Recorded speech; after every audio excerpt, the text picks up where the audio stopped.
watching my daily dose of John Flannery. He's an attorney on Capitol Hill in Washington, D.C. He kind of lets you know what kind of malarkey is going on and tells you the legalities of whether it's kosher or not. And here's my coffee, left over from this morning. I doctored it up. And these are dark chocolate covered gingerbread cookies. They're German. So good. And I make yard flags for the yard. I just got done with one that said Season's Greetings. It had a little elf on it. This one is the next flag going to be hung up. Welcome to 2025. And it says, "No, Pandora, don't open that."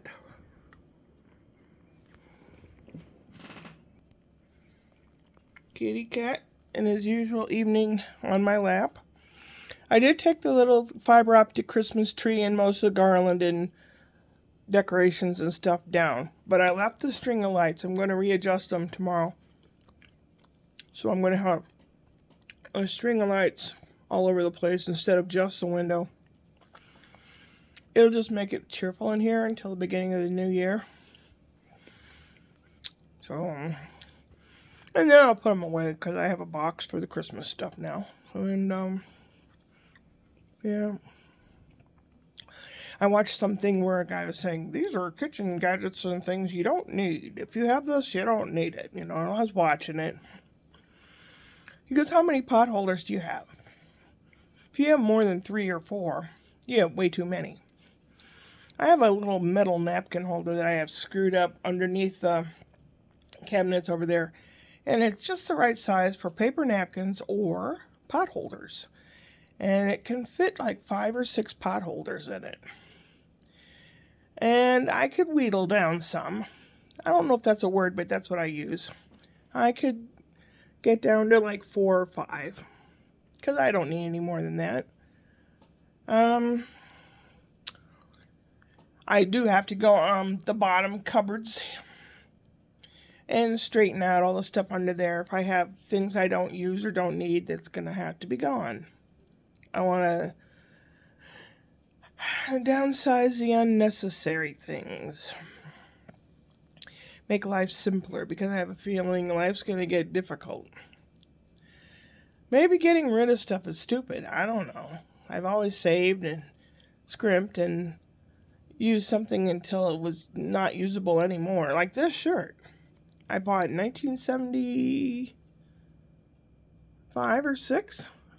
The Venture store, which is a department store like Target, but it no longer exists. It's very soft, it's combed cotton, and it fits. And I don't wear it all the time because then it would get paint and stuff on it because I'm like that. But I like wearing it. The colors are the same color as my eyes. So I like it. Spencer went to someone's birthday party or a friend's house or something today. So he was gone most of the day. Brian was home. Because I can hear him upstairs. The room right above me is the computer room where he hangs out and plays games and stuff. So I got the Christmas stuff ready to be put away except for the lights.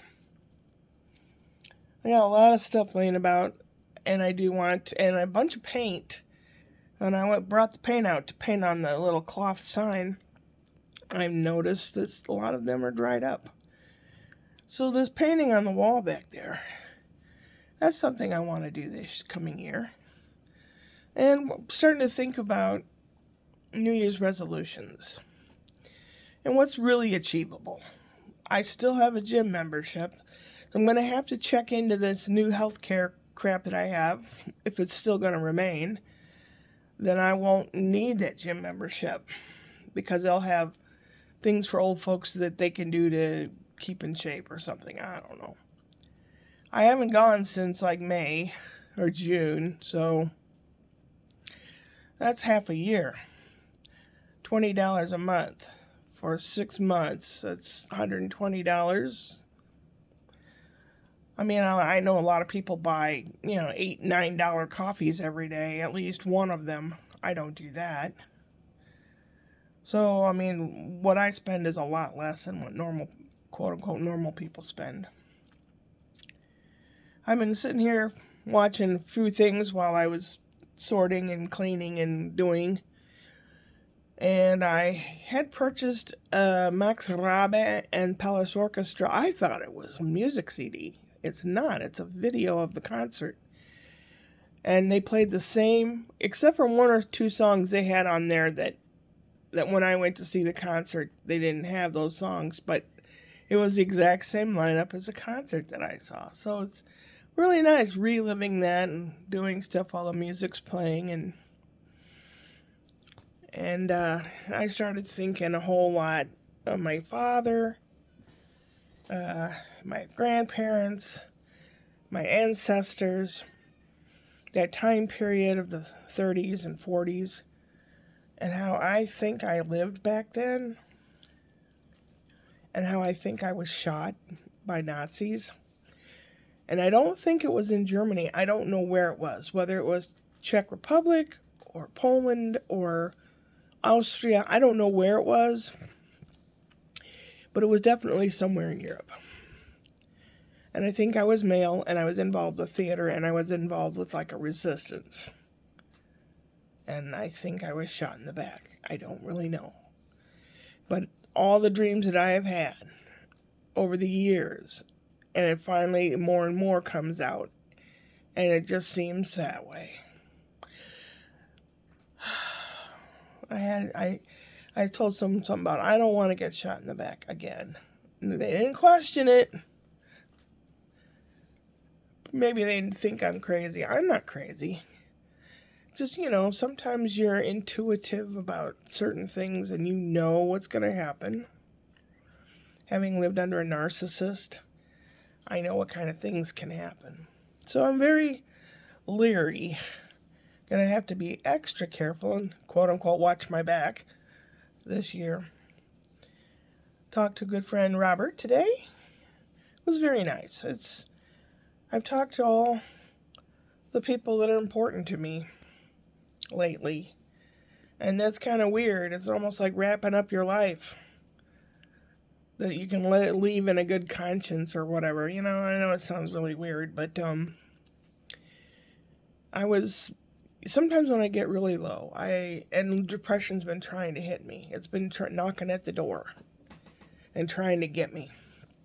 And I usually watch a lot of comedians when that happens. I happen upon a bunch of old Jewish people sitting around telling jokes. This is the third day of Hanukkah. So I was listening to their jokes. There's one where this old man, Jacob is dying in bed. He's on his deathbed. His son's there. And he says, what I'd like one more time. And the son says, what, Pa? He says, I would like some of Aunt Sadie's kugel. She makes the best kugel in the world. I can almost smell it. And the boy says, oh, well, Aunt Sadie's making kugel right now. And he says, really? Can you please get me some in a bowl? Bring it back to me, please. One last taste of Sadie's kugel. And so the son leaves the room and he comes back and the father says, and where's the kugel? The son said, Sadie said she's making it for your Shiva. And for people that don't know, it's kind of like an Irishman's wake. When the person dies, the relatives sit around and talk about them, what things they contributed and all that. You memorialize them and they eat. And that's what she was making it for. He knew the joke. That's cool. There was a lady, she's gone a long time. I think she died of MS or something a long time ago. My ex and I used to go to this Greek restaurant a lot. And we'd have saganaki, which is flaming cheese. Oh, yeah. I don't know what else we had, but the saganaki was important. I think I had saganaki and Greek salad. That's what I ate. I don't know he might have had moussaka. I don't know. But The waitress there was a snide, cheeky, smart alecky lady, about our age, maybe a little older. And I don't know how it came about, but we used to tell jokes to see if the other person had heard it or not. And you get to about the end, and the other person would finish the joke. Oh, darn it. But we did that back and forth, and I learned a lot of jokes that way. And usually when I'm down, I sit and tune in to comedians. I watch comedian after comedian after comedian. I know a lot of comedians, or I know of them. I've met a few when I've gone to see their shows. Harlan Williams is funny. He is really funny. He did a thing where he picks on the audience, and like some guy had a blue shirt on, and he go, "Oh, blue shirt over there, he's about ready to go mountain climbing," or whatever. And people giggle and laugh, and then he found me, and I had braids like this. I mean, what middle-aged woman wears braids like this? But he says, "And you, ma'am," he goes, "didn't I see you walking the beach with a shovel looking for the next place to bury your next husband?" And everyone laughed and laughed and laughed. After the show, I wanted to meet him. And he looked at me like, uh-oh. He goes, "You're not mad at me, are you?" I said, "No." The opposite. I thought that was hilarious. So I got to meet him. Somewhere I have a picture with him. I don't know where. I got to meet John Pinette, the late John Pinette. He was a nice guy. John Lovell. And, what's his face? Kevin Nealon. And I went to see Jimmy Carr, but it was in the very back of this casino room, and the sound system was sucked. And I was mad for spending that much money for sitting in the very back and not being able to hear him. I figured by people laughing and the pausing and his cadence of speech, whatever he said, I could figure, when you're supposed to laugh and stuff. So I know a lot of comedians and stand-up comedians and things like that. I guess it's just kind of the way I am too. I mean, like, kind of make light of things. I mean, well, if you don't, you're just gonna suffer. Like Steve Martin said, comedy is not pretty.